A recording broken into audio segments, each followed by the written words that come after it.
We are, yes, indeed, we are recording. Okay. So let's go back to screen sharing for a minute. And yeah, I might even have this figured out before we're done today. Okay. So I already told you that. And once again, I'm Stuart. I'm here with Jon. Jon, say hi, everybody. Hi, everybody. Nice to see you all.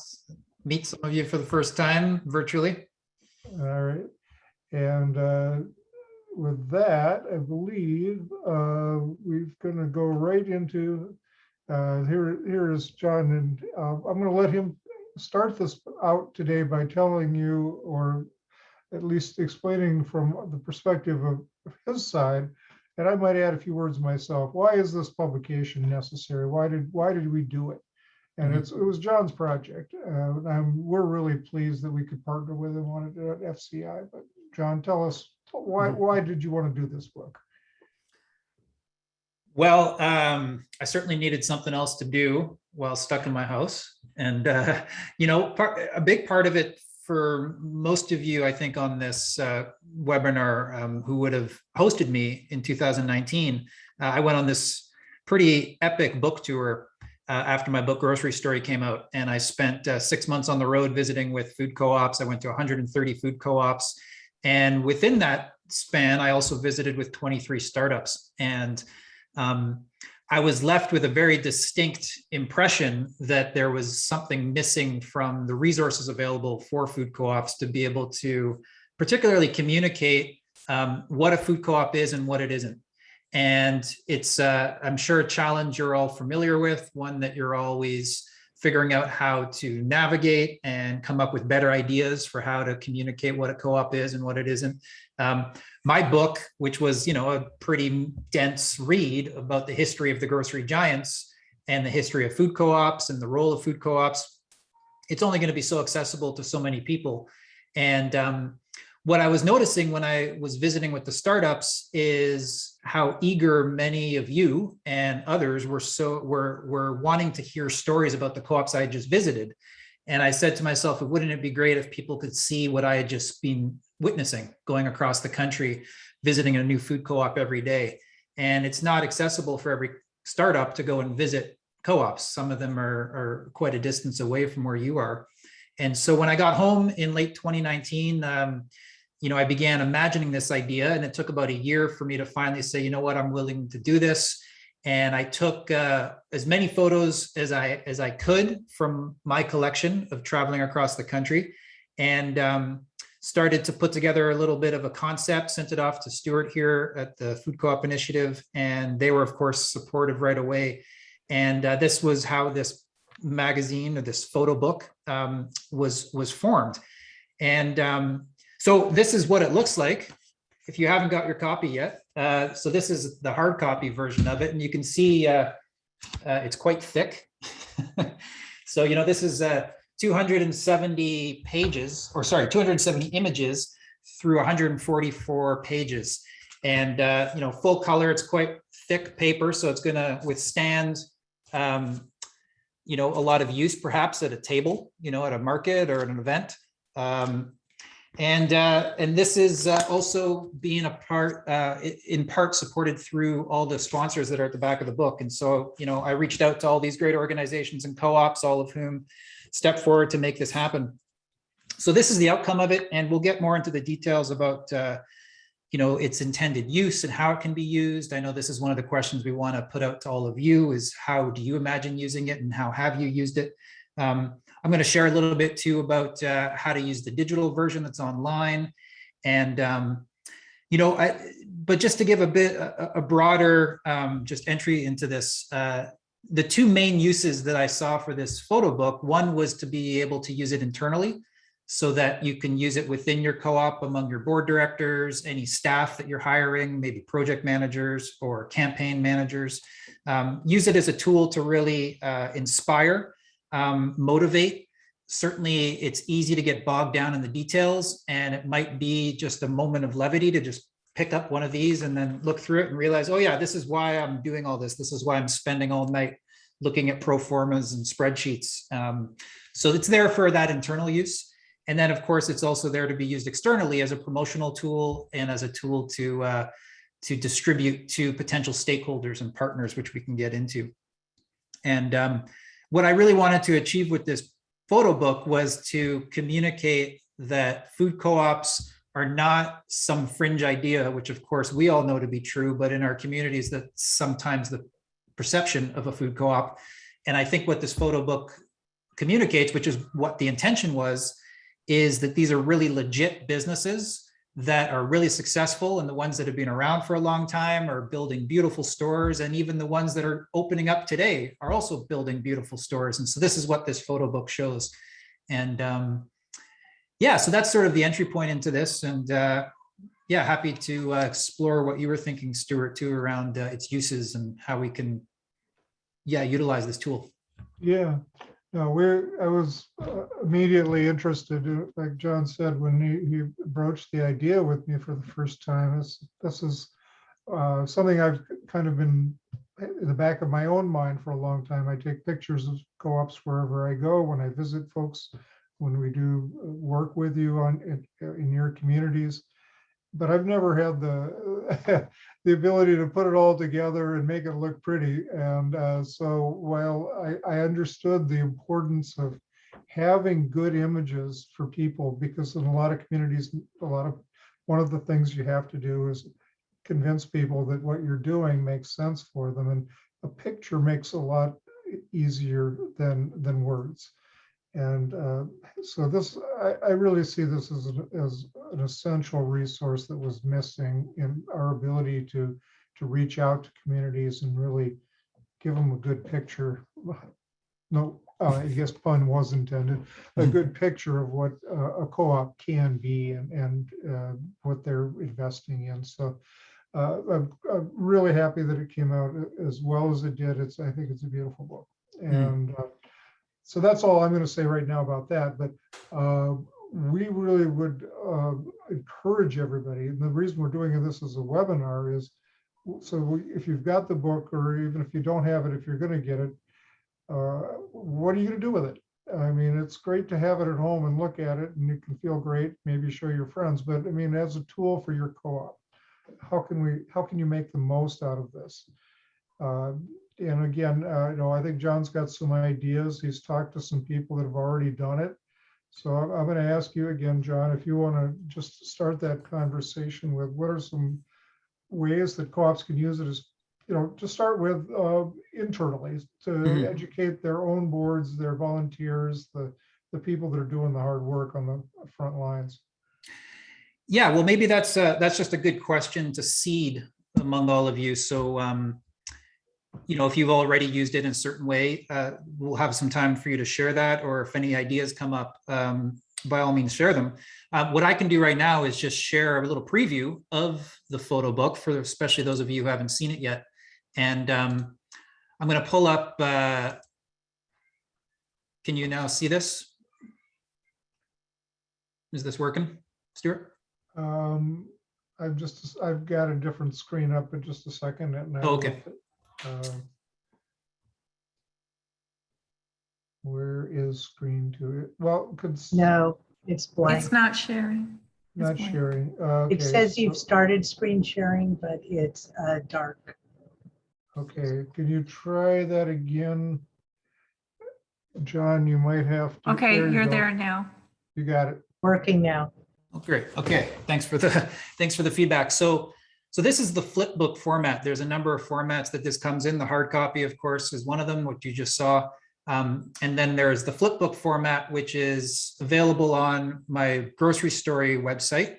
And it's also a format that you can put onto your own website. And I'll show you some examples of a couple startups, some of you I think who are here, who have already put it on their website. But to just give you a preview, first off, the images that are in here are a blend of existing co-ops that have been around for decades, like the one on the cover, as well as very new co-ops that have just opened. And I try to strike a balance between showing what a co-op like this that's been around for many decades, the Astoria co-op in Oregon, what it can grow into, But then I also show co-ops that are quite young. So, and as I'm doing this, I'm also, I guess, offering a bit of education on how to use this flipbook format. So in the top right, I can just jump to a page. I'm going to page 28 right now, and here's the Littleton Food Co-op that opened in 2009 and was so successful. They opened another edition there, this red section of the building there, some years later. And so, here is an example of a new co-op. And then as far as being able to navigate, these arrows go back and forth. So sections on signage. And another example of some newer co-ops too, and these are some panoramic shots that are in the photo book. So you get to really see most of the floor of the one on the top, which is Green Top Grocery, a young co-op, as well as River Valley in Northampton, which as many of you I'm sure now know, already opened its second store this year after opening its first store in 2008. So, these are full page spreads that are visible in the flipbook as well in this way. What I also included in here was showing some of the co-ops that rather than building brand new buildings have moved into existing buildings like you see here on the left. So this is one of the 1970s era co-ops, Lexington, Kentucky. I'm pretty sure 1970s, but one of the established co-ops, Good Foods, and they moved into a building you can see up there on the top left and reno it. And this is a great way to really see what's possible with existing buildings. The one on the bottom is the second location of Common Market in Frederick, Maryland, which opened its second store in what was a Safeway. And this is, of course, as many of you I'm sure know, becoming more and more common, these vacant retailers, grocery stores. So Briar Patch in California is opening up its second store in an old Kmart building.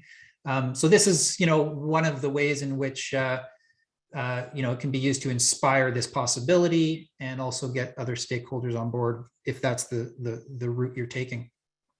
And of course, there are a lot of small co-ops opening as well. And so I dedicated quite a few pages to small co-ops. And on the right, for example, a whole page dedicated to the South Philly Food Co-op, because it was a co-op that really stood out as being one that was very urban, which is unique, as well as quite small, and in a location that didn't have a parking lot. And so I wanted to really just showcase, how they made that work.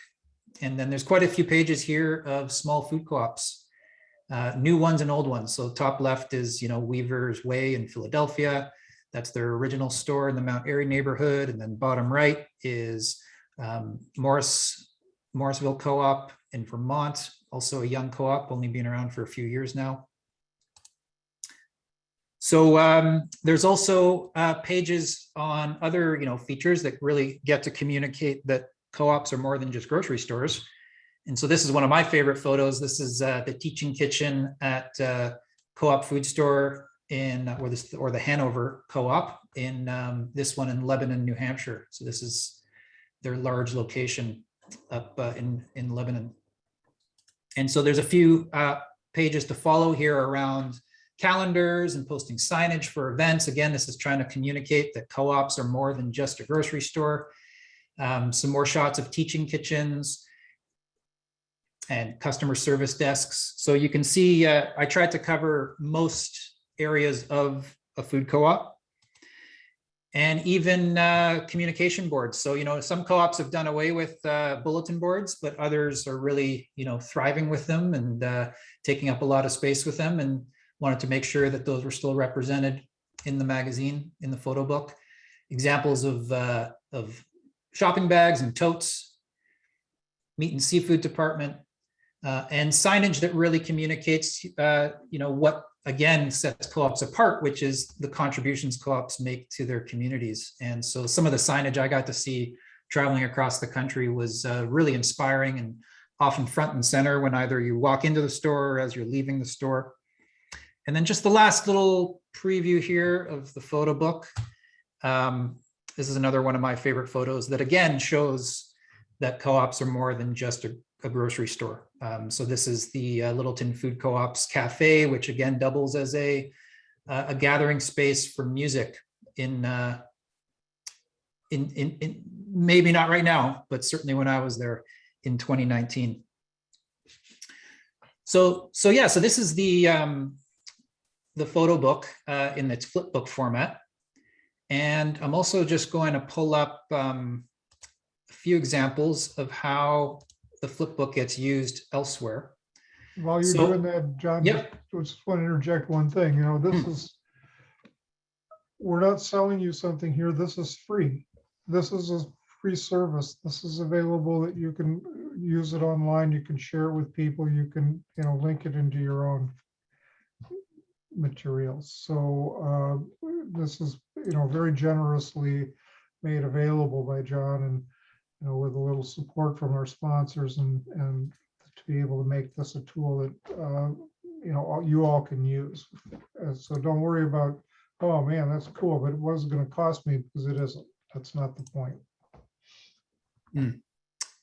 Yeah, thanks, Stuart. And I did mention too, so the flipbook is available on the website for my book, Grocery Story. So there's a dedicated page where the flipbook's found on the Food Co-op initiative. There's also a link to the photo book where you can download the PDF as well.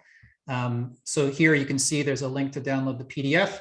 The PDF might be useful to you. I'd really recommend trying to use the flipbook format because it's a lot more user-friendly. But I will show you, if there's time, just a quick tip on how to use the PDF format so that you can view both images on both pages, the full page spread. But again, so that flipbook that I was using is embedded right into this website. And so this is actually a code that can be used on any website, and that's available if you just get in touch with me. So I have a indication here at the bottom just to contact me. And I can send you that code. And so a couple co-ops that have now incorporated into their website. Here's Hillsboro Food Co-op in Hillsboro, Oregon. So this is their main page. And you can see as you scroll down on the main page, a lot of great information introducing the co-op. And then right here at the bottom is an opportunity for those on the site to click and select the magazine. And again, have the flipbook open up. And you know, the user, the visitor to the website's never leaving the site. So this is embedded on the Hillsboro page. Same with Long Beach Grocery Co-op in Long Beach, California. On the main page, scrolling down, and right here, explore other co-ops in the This Could Be Ours photo book. And this too brings the visitor to the photo book, the flip book. A few things here with the flip book I should mention. So there's some controls up at the top. You know, as you're viewing it, you can put it into full screen mode, which of course made it so I can't find the controls now. Oh, I can move that.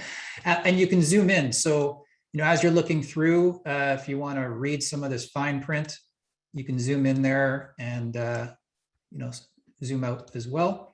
There's also a table of contents. And so if you're wanting to flip forward to, say, the section on cafes, which is called Gather, you know, Gather Cafes, that'll just take you right to that section there. And there's also a share button here if you want to share this direct link to anybody. So that opens up, you know, the possibility of sharing through email, Facebook.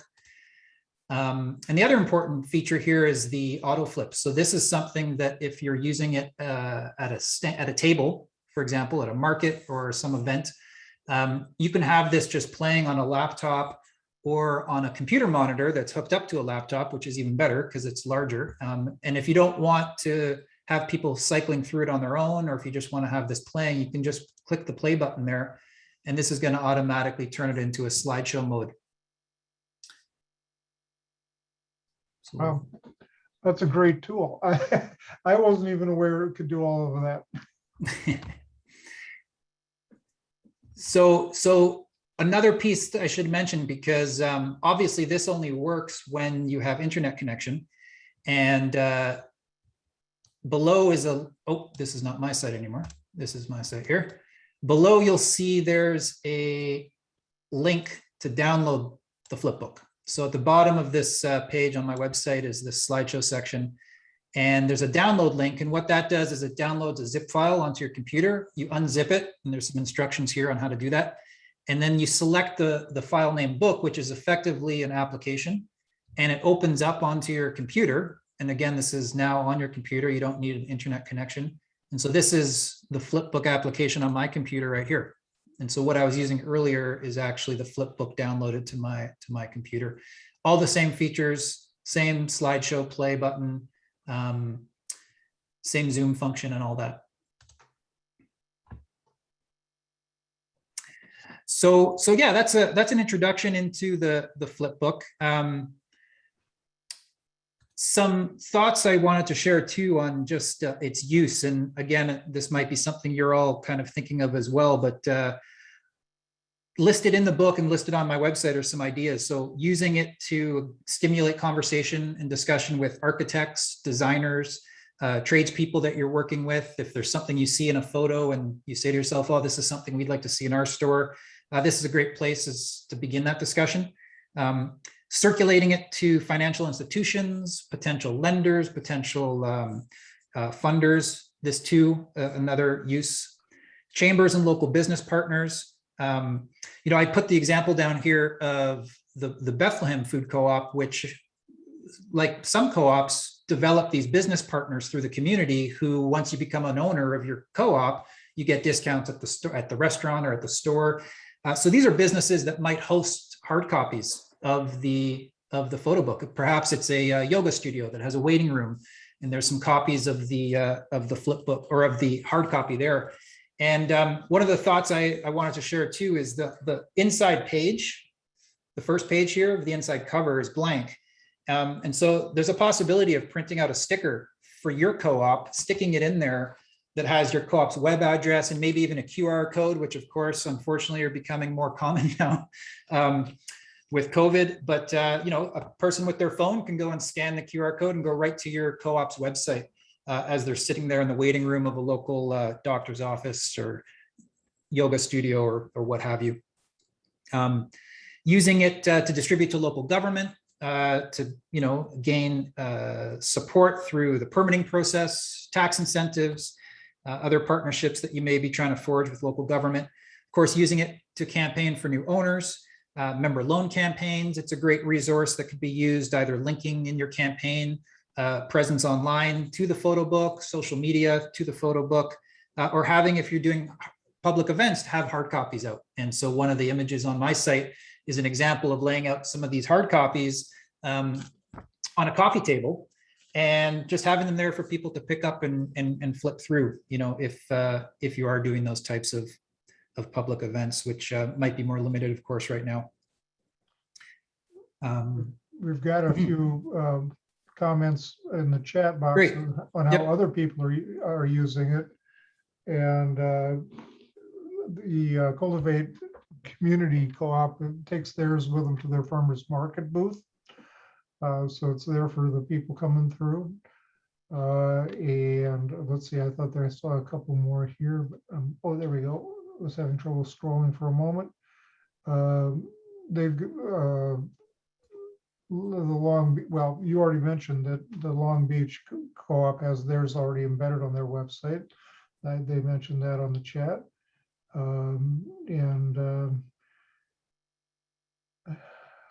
I'm not sure who Roberta's with. They have the book at their booth and the digital version on the website. Somebody wants to know how in the world anybody got into a Safeway because they often have non-compete clauses. So I'm afraid we probably can't answer that unless you happen to know, John, but it might have expired or something, who knows. Anyway, I think that was, somebody also asked if it would work on an iPad as well as other formats. Yeah, well, to answer that question, which is great, because I was going to mention that another way, and this idea actually came from someone at a startup, I can't remember who it was, who suggested, oh yeah, we could have this on a tablet, like an iPad, so that it's there, it's a bit more tactile to have at a table. And that Flipbook works perfectly on a tablet. It's designed for a tablet. And of course, using the screen, you can just be flipping through the pages. And it's more user generated in that way. So you could certainly have tablets lying around as well. I mean, a hard copy is probably going to be more effective in that way, but you might not have the hard copy. There might only be maybe a couple hard copies within your co-op circulating around. And so having that possibility of the tablet is also a great option. And I know we were going to come back to this, but somebody's already asking, how can I get more copies? I'm going to share the screen that has that information for ordering, but I'll let you explain it. Sure. Yeah. Well, I know the Food Co-op Initiative distributed a single copy to most co-ops or startups that are part of FCI. And additional copies are available through the same company that prints the books. So, what we did was set up a print on demand option, which is through this link. And through that link today until midnight, and this is just coincidental that this is happening, is there's a 25% discount. So $30 a copy instead of 40. And automatically through that site, outside of today's like special 25% discount, you can get 10% discount when you order 10 or more copies. And as I've done with a few co-ops now, I can arrange for cheaper pricing once it goes above 25 copies. So I can do $30 a copy if it's 25 or more copies, and even higher, I can go a little less than that. But unfortunately, with the print on demand service, it doesn't quite work out for them. The more you print, the cheaper it is for them. So they can't really offer deeper discounts beyond around that $30 mark. So yeah, that link is there. It'll be on the slides. We can put it in the chat screen as well. But yeah, so today, just so happens if you put in this original 25 code, you'll get 25% off in the bookstore until midnight. And if anybody did not get a free copy from FCI, I know that the Postal Service had a grand time shredding the envelopes of some of them. I got some back in such ridiculously bad shape, I couldn't believe that they hadn't intentionally done it. So if you didn't get yours, either because we didn't have a current mailing address or the Postal Service had a problem getting it to you, let me know. We have plenty of those copies, and every startup co-op is entitled to at least one free copy. So just be in touch with me and we'll make sure you get it. There's also a question here, which is a good one, because I did have that in my notes as well to mention. So one of the questions was from the slideshow or from the photo book, can you take out selected pictures to use in a PowerPoint presentation? So that question actually came up from another co-op recently as well. And I feel it's fine to use any of those images for internal use, like a presentation. Once it starts to be like publicized in any way, better to just check in with me first, because most of the photos are mine, and you'd of course be welcome to use them for that purpose. But some of the photos are actually from the co-ops or from architects or from designers or from professional photographers.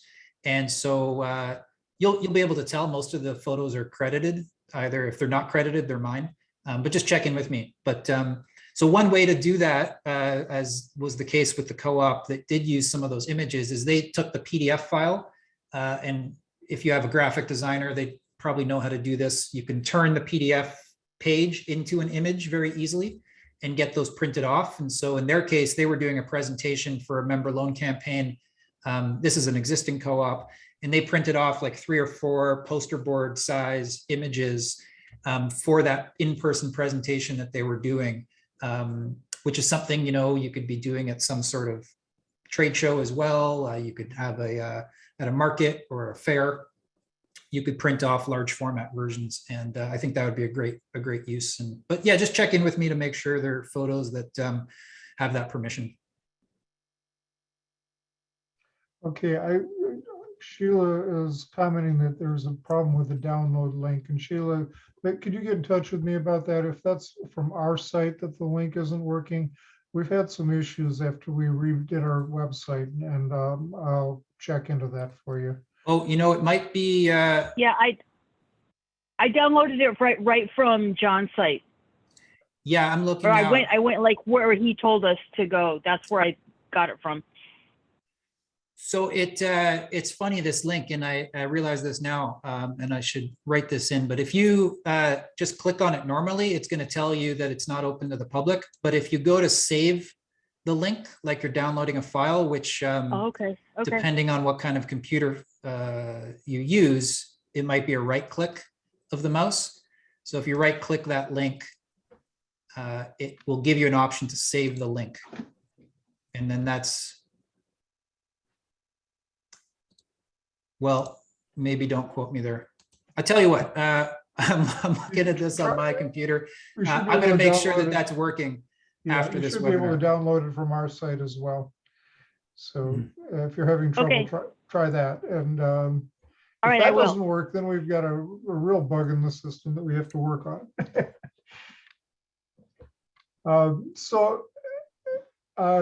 I would love to hear, we've got lots of time to talk about it, and we probably can share some more things between John and I, but this is a great time. Remind you to put it into the chat if you either have ideas or questions, because we'd love to hear suggestions for ways that you will use or have used the book, or questions about anything about it for that matter.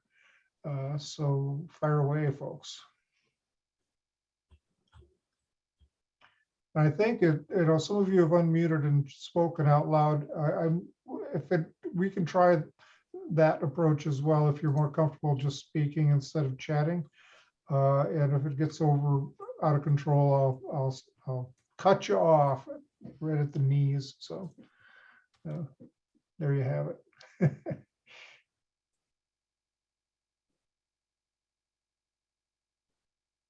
Anybody? Come on now. We weren't prepared to have silence. We can deal with anything except that. Well, we were, so John, it's Janine from Cultivate Community, Mhm. and we're having our owners meeting on October 9th. And I think we're working out something with you. But I don't know, because I'm not in charge of that part. So, but in any case, I kept kind of joking, saying, I don't want to call it "this could be ours." I want to call it "this will be ours." I didn't want to put a conditional in there. Mhm. So, yeah. But they said, no, but his book is called "This Could Be Ours," so we can't change the name. Anyway. Maybe the second edition. Maybe the Maybe second the edition. second edition. Yeah. Maybe after we open ours, or the ones that are in development now, we can send you photos, and then it can be "this will be ours," or There "this you is have it. ours." Mhm. This is ours. Yeah. Well, this is my hope too with the book is, with its success and with more like stories from all of you on how it's being used and successfully being used, I hope. I'd like to think every year, if not every year, every 18 months or so, this can be reprinted with updated images. Because of course, when I look at the images from the co-ops that were built in 2017, you can already tell there's a bit of a dated look to some of those co-ops because of just how quickly design changes, and even today with ready to eat foods, there's a lot of shifting happening in that world as well. So being able to keep up to date with how co-ops are evolving is going to be important. So fingers crossed that this can keep coming out every year or year and a half or so. It's a great Wonderful. suggestion. Nope, sorry, go ahead. Thank you. Yeah. Debbie has made a great suggestion here that you could use that blank page at the beginning to paste in a artist sketch or rendering of what your co-op is going to be, and then you could put this is ours title over that page. Mhm.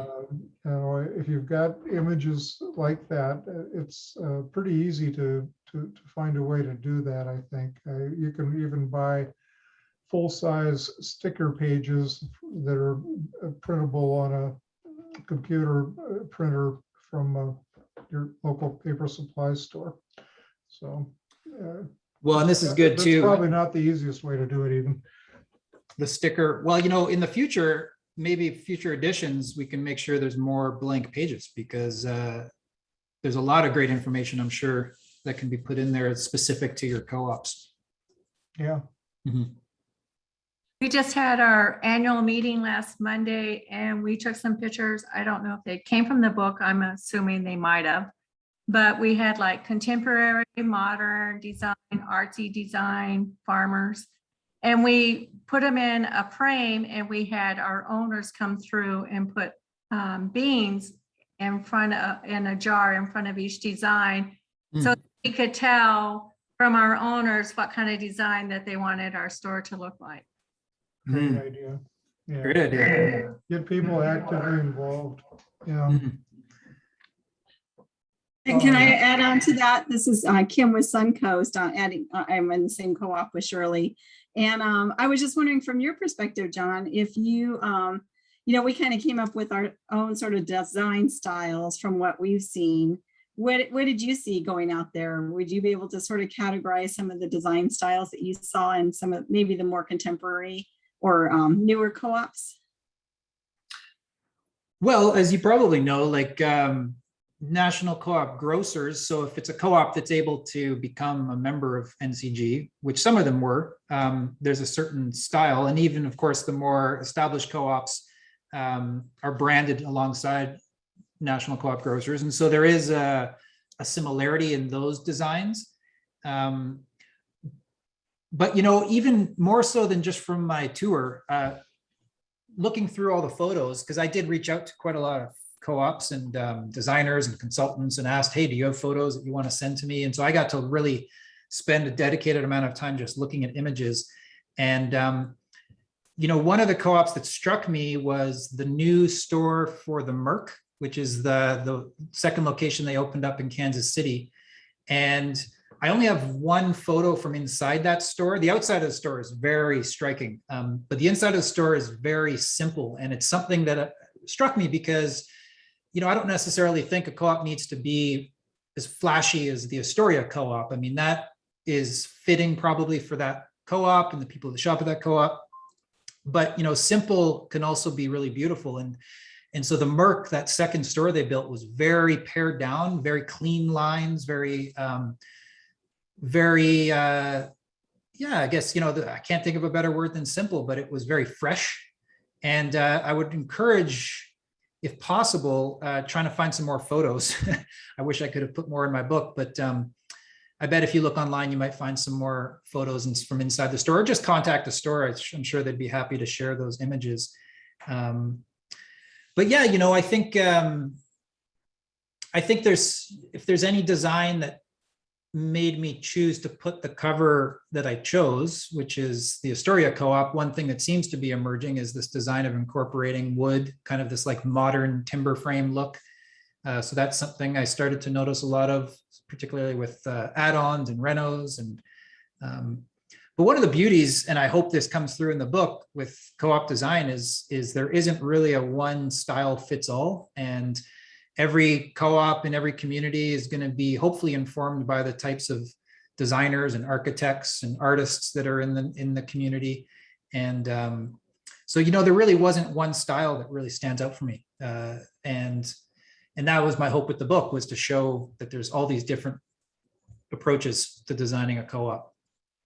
Mm-hmm.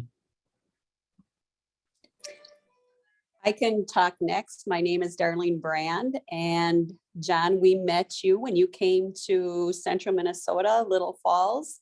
Mm-hmm. So I'm with the Purple Carrot Market, and we did use the Flipbook. We are at the point in our co-op where we have 623 owners, and we have contracted with a local architect. And so what they wanted us to do is they wanted us to come up with, they wanted our owners to visit different co-ops, look on the internet, get ideas of what they would like our store feel like and what kind of vibe they would want from our store. And so we were supposed to send in pictures to this architect firm. From there, they were going to come up with different, they were going to create vision boards. And then we had a store design party, PARTI, where we invited our owners to look at these different vision boards. And so to get the owners excited and to give them ideas on what the architects might be looking for, we posted on our website.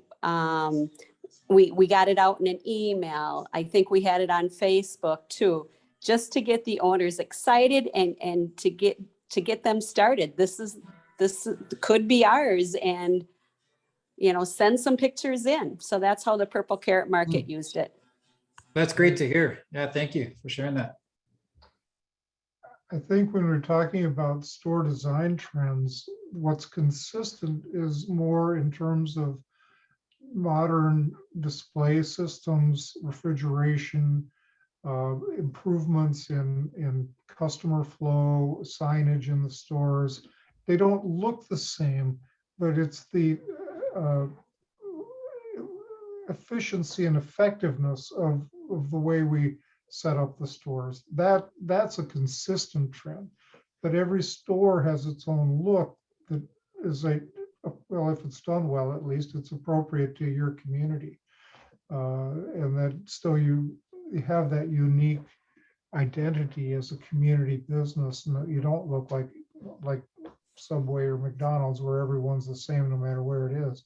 And I think that's important for us as co-ops. That's my opinion. I had a question.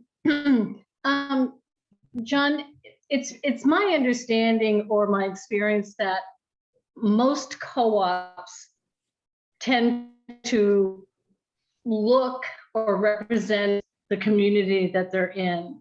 And the style represents that. We live in a small beach community. And I think, and I'm with the same Suncoast Market Co-op as Kim and Shirley, who just spoke. What we found when we did that at our owners' annual event last week, that the beachy look was what people were looking for.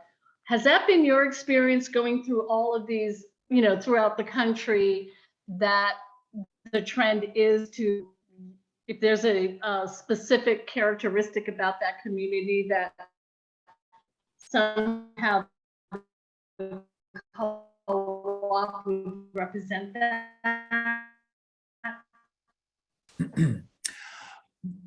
Well, just I'm pretty sure I That caught makes most of it. sense. Your connection's a little bit glitchy, but I think catch most of that. And the question, if I got it, was, do communities design their co-ops that are reflective of their communities? Is that actually what's happening? And particularly, you're using the example of a beachfront community. Does it have a beachy look to it? I didn't go to too many co-ops near beaches, but I didn't see that really in one way or another. Yeah, I don't have any specific recollection. I mean, Stuart, maybe this is something you've seen, but I can't say I would walk into a co-op that's in a mountain community and feel like this is mountainous. I can say though, from our co-op here, which is a 1970s era co-op, we are in the mountains, and forestry and wood is very much a part of our economy and part of our culture. It's part of the history of this area. And so our previous location, it didn't have anything to do with our community at all. It was really something that just emerged organically, quite literally, in the space that we were in, which was an old automotive shop.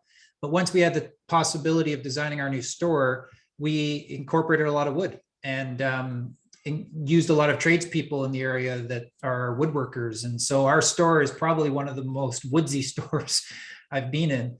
And I think it really works for here. So there's an example, yeah, of that working here. Yeah. Stuart, did any experience with that? I've seen that to some extent, and I think it's established stores, when they're remodeling or opening a new storefront, to have more resources and are more able to incorporate those design elements that can be a little more expensive, but really can reflect the community's history and culture. It's a trade-off as a startup. There are a lot of things can be done relatively inexpensively, but if there's a cost to achieving a very specific kind of look and feel, I think there's the reason that stores tend to be a lot more similar than unique is because that keeps the cost down. Using standard materials, standard fixtures, it's just cheaper. Without, you're not necessarily giving up anything, but you're not adding that extra specialness that you might be able to do if you had a little more money in the budget. So I think that that's a real challenge for designers, architects, even the board of the co-op when they're thinking about what they want their store to look like, is how can you reflect your own community values and culture and what other aspects without it necessarily costing a lot. It could be reclaimed materials or materials that reflect the neighborhood or community. Lots of ways it can be done, but creativity is behind it all. I can go next. I'm Kim from the Food Shed. We did contact John and get permission to use some of his photos. Thank you, John. And the book is perfect, and it came out at a great time because the Food Shed has purchased land back in December and we're gonna build. And so we're in our capital campaign now, which the photos have been wonderful for that. My husband is head of communications, and so he's been using some of the photos on Facebook and so forth, because as you probably all know and may have come across this, even as much as we've talked about the co-op with our owners for the past, seems like several years, right? They don't always get the impression that it's, looks like a grocery store. They want to know where they're going to pick up their box. So it's been wonderful to have those photos and have those on there and generate so much excitement. We also had our owner meeting and used some of the photos there. We had 7 Roots there. They're the design team that's going to be working with the Food Shed. We're hiring an architect. So all of these photos are wonderful right now. And I love them because, it seems like you go through these pictures and it's great to just pick out the photos, like somebody said a minute ago, that make you feel good. How do you want the store to feel? And grab those pictures, and pretty soon you've got like a color palette that feels good and a style that feels good. And I know we will be using this slideshow at events. We're doing a few events right now, going to tabletops, but with COVID, it's been a little bit slow. So thank you for all the wonderful ideas. This has been very helpful. Yeah, thanks for sharing that. It made me remember as I was going across the country for those 2-3 month stints over the 6 months there, I was taking all these photos, and I remember saying to myself, I have no idea why I'm taking all these photos, but I'm sure one day they're going to be put to use. So it's really nice to hear that they are being put to use. And I sort of felt as this webinar was starting that, this is kind of like the unofficial launch party for the photo book too. And so I can't think of a better way to celebrate this book than hear about all the ways it's been used since it came out a few months ago. So yeah, thanks for sharing that. We've got maybe 5 minutes left here. If anybody's got any more parting thoughts, and John, make sure you have time to wrap up anything you would like to say too. That wasn't meant to cut everybody off. I was just to warn you that you have to speak up now if you want to.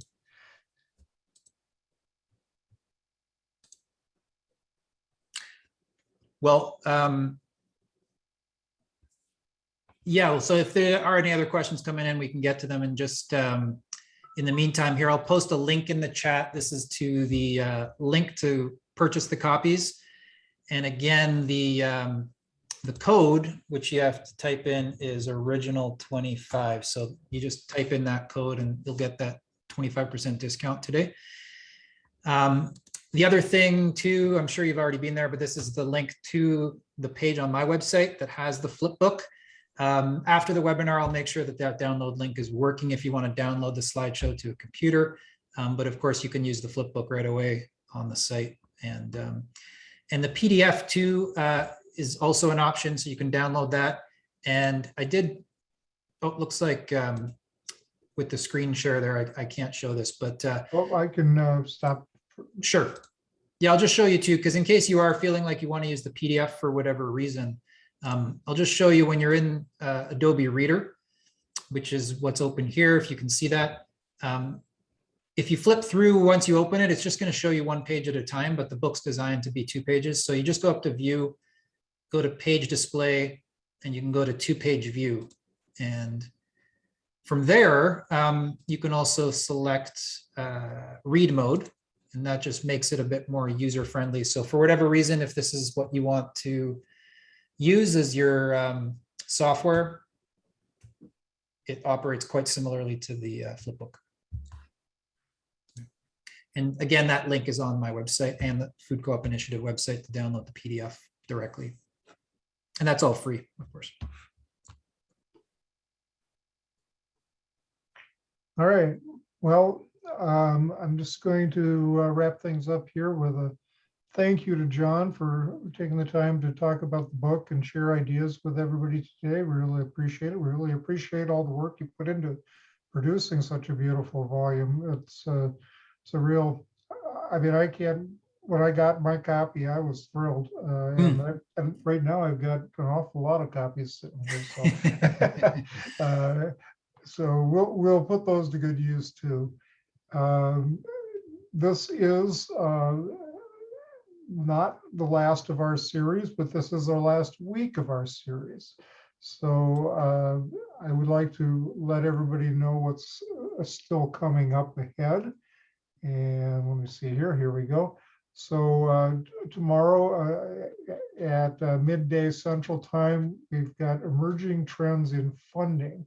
And I think that's going to be very interesting. I know that there's a guest speaker that's joining some people from Colluminate, and there'll be a great talk, a great discussion about some of the ways that co-ops are raising money. And most of you, many of you at least, are at that stage here on the call. So I think you'll enjoy that one and get a lot out of it. And then on Thursday, Kevin McDonald, who works with Seven Roots Group, is going to talk about what's going on in delis. Been a lot of changes because during COVID, and probably expected to continue on in the way delis are managing their food, and especially the self-serve aspects of food. So that'll be an important one for the operational side of business. And finally, Thursday, later in the afternoon, making your co-op loan ready, making sure that when you're ready to go to the bank or even to your own owner members, that you have things in your ducks in a row so that it'll be easier for them to say yes and find out what it is they want to hear from you. So that's what's coming up here the rest of the week. Hope you can make some of those sessions. And then let's see, I'm not sure if I actually shared the screen with you on that or not. It looks like I might have messed up something here.